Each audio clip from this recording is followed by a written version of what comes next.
hier, quelqu'un m'a appelé. Je dis, il dit, j'appelle pas pour que tu pries pour moi. J'appelle pas pour dire que vraiment que Dieu soit loué pour ces messages-là. Il paraît que j'avais l'air rangé, je ne sais pas de combien dedans. Amen. Alléluia. C'est quand un enfant commence à aimer ces choses-là, qui naturellement bousculent l'homme. Souvent, les messages de la sanctification, ou parler du péché, généralement, l'homme n'aime pas entendre ça. Mais quand il commence à aimer de tels messages, tu es sur le bon chemin.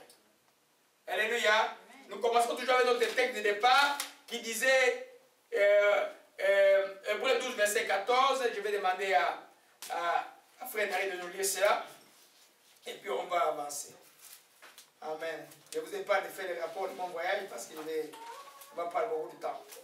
C'était très bien passé, le Seigneur est vivant, merci pour vos prières. Alléluia. Hébreux 12.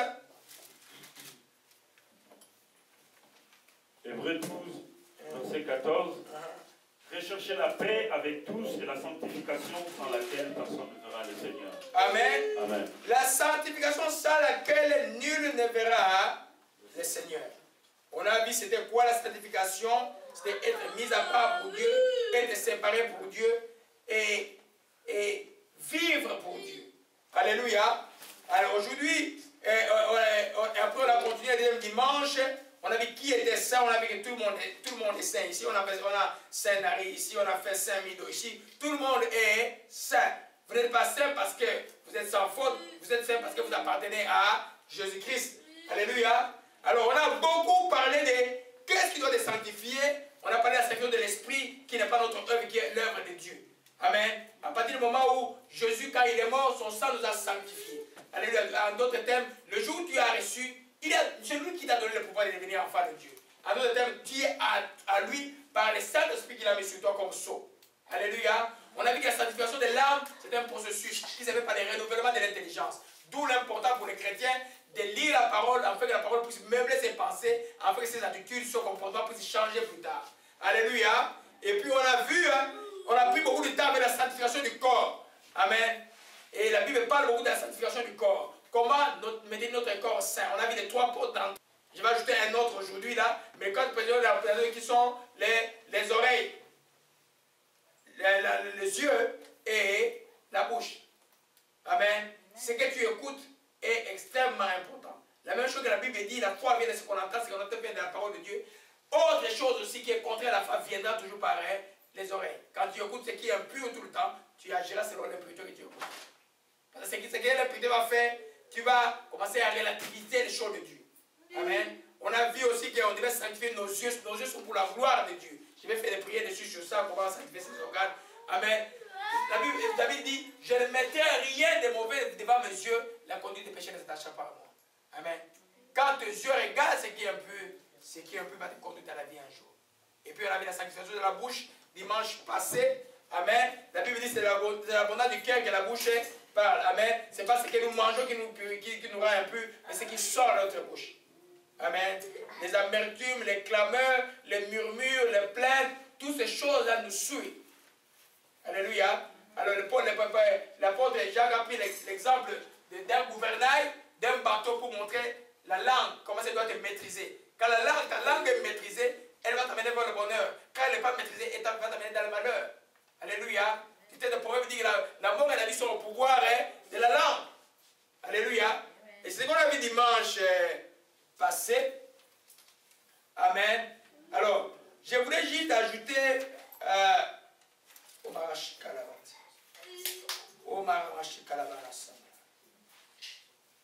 Alléluia.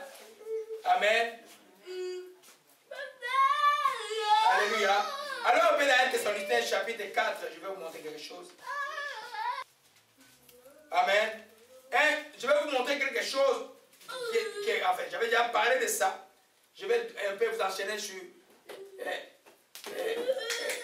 ça. Amen. On a dit d'accord, on a enseigné que 1 Thessaloniciens chapitre 4 était comme la définition de ce que une des définitions claires de la sanctification de la Bible. Alléluia. 1 Thessaloniciens 4, on peut lire à partir du verset 3. À partir du verset 3 jusqu'au verset... Allez-y, lisons. Ce que Dieu veut, c'est votre sanctification. C'est que vous vous absteniez de l'impudicité. Que chacun change pour ton corps dans la sainteté, dans l'honnêteté. Amen. Sans vous livrer à une convoitise passionnée comme pour les païens qui ne connaissaient pas Dieu. Amen. Que personne n'use avec son frère des fraudes, des cupidités, des affaires. Parce que l'Éternel, le Seigneur tire vengeance de toutes ces choses. Comme nous vous l'avons déjà dit, Dieu ne nous a pas appelés à l'impureté, mais à la sanctification. Amen. Amen. Alors, nous voyons qu'à part les portes, si l'Esprit m'a conduit à vous parler de Dieu, c'est des choses que nous pouvons maîtriser. Mais toutes les autres choses que nous pouvons faire dans la chrétienté qui sont contraires à la loi vont nous suivre. Quand nous le faisons, nous ne nous sanctifions pas. Une des choses, c'est l'impudicité. L'impudicité, c'est un homme qui va avec une femme, ou une femme qui va avec un homme, amen, en dehors du cadre légal qui est le mariage. Amen. Alors, c'est aujourd'hui aller dans le monde, parler de l'impudicité. Les gens vont rire de toi. Les gens vont me dire que ce n'est même pas un péché. Je ne tue pas, je ne vole pas. Ça, ce n'est pas un péché. Amen. La Bible dit que celui qui commet l'impudicité pêche contre Dieu et contre son propre corps. En d'autres termes, il suit son corps. Je vais juste vous montrer une chose importante que beaucoup de gens ignorent. L'acte, cet acte-là, cette relation sexuelle-là, ce genre des actes-là, c'est des choses, les gens ont toujours cru que c'est quelque chose de charnel, c'est quelque chose de physique. Mais il y a une dimension spirituelle extrêmement importante. Amen. La Bible dit que celui qui va avec la prostituée est même cher avec la prostituée. Amen. Quand tu commets cet acte-là, la première chose que tu fais, tu offenses Dieu parce que Dieu a interdit ça. La deuxième chose que tu vas avoir comme conséquence, les liens qui s'est établi entre toi et la personne. Il y a ce qu'on appelle un transfert des héritages spirituels. Tous les héritages spirituels, en un acte de quelques minutes, tu peux croiser quelqu'un qui va déterminer toute la malédiction qui s'est lancée depuis longtemps. Amen. Et cela va faire que toi, tu commences à avoir des problèmes.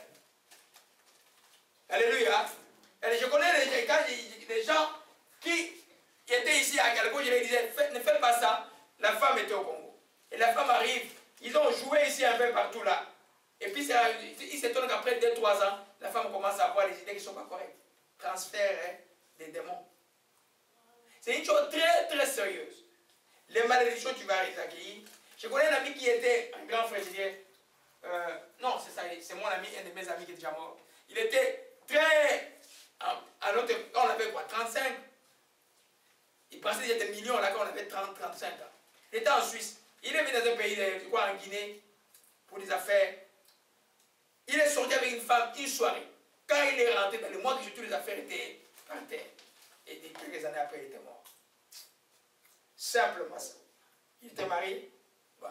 Il était sorti. Les gens voient quand on sort en voyage, on se permet ces choses-là. Tu vas te tirer beaucoup de malédictions. Parce que Dieu, voilà pourquoi Dieu dit, dans les cadres légaux,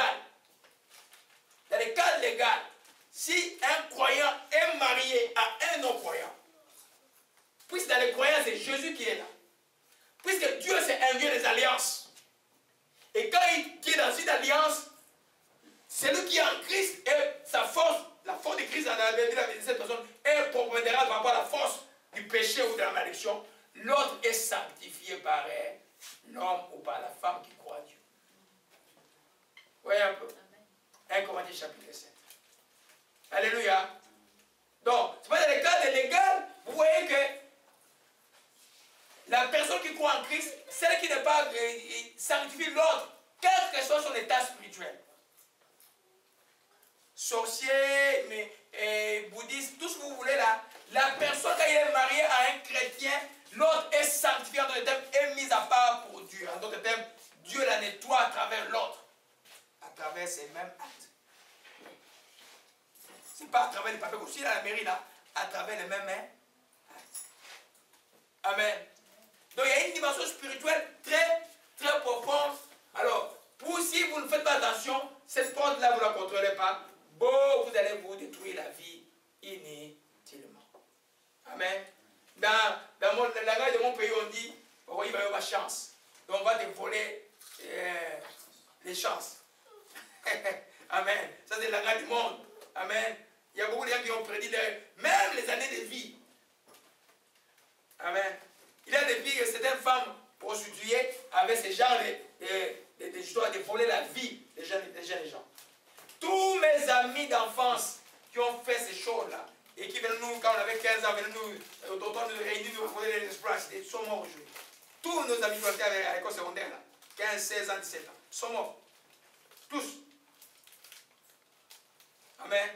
Ceux qu'on a payé, qu'on appelait, à l'égal du Yuma, qu'on appelait les gens qui étaient écoutant trop papa là, ils vivent encore. Alléluia. C'est très important ces choses.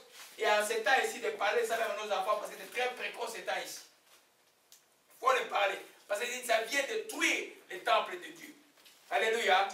Amen. Alors, la cure pour cette porte-là est d'autre. Il n'y a pas aujourd'hui, il faut seulement fuir. Ne pas être dans des positions, ne dire jamais dire que tu es fort avec la félicité. Fuir, ça veut dire ne pas être dans le contrôle où tu peux tomber. Alléluia. Amen. Amen. Donc, ça c'est une autre porte qu'on doit fermer dans nos vies. Alléluia. Amen. Alors, vous savez que quand vous êtes sanctifié, quand vous appartenez, tout ce qui est en vous appartient aussi à Dieu. Souvent les chrétiens ne savent pas ça. Amen. Même vos enfants, ils sont sanctifiés parce que vous êtes saints. Ça veut dire qu'ils appartiennent à Dieu. Parce que toi, tu crois en Dieu. Ils sont saints, vos enfants. Sinon, ils seront impurs. Alléluia. C'est-à-dire appartenir à Dieu amène une bénédiction, même au niveau familial. Mais les enfants, quand ils vont grandir, ils vont faire le choix de donner leur vie à Jésus-Christ. Mais dans leur temps d'innocence, ils sont 100% protégés à cause de vous. À cause de votre foi. Alléluia. Amen.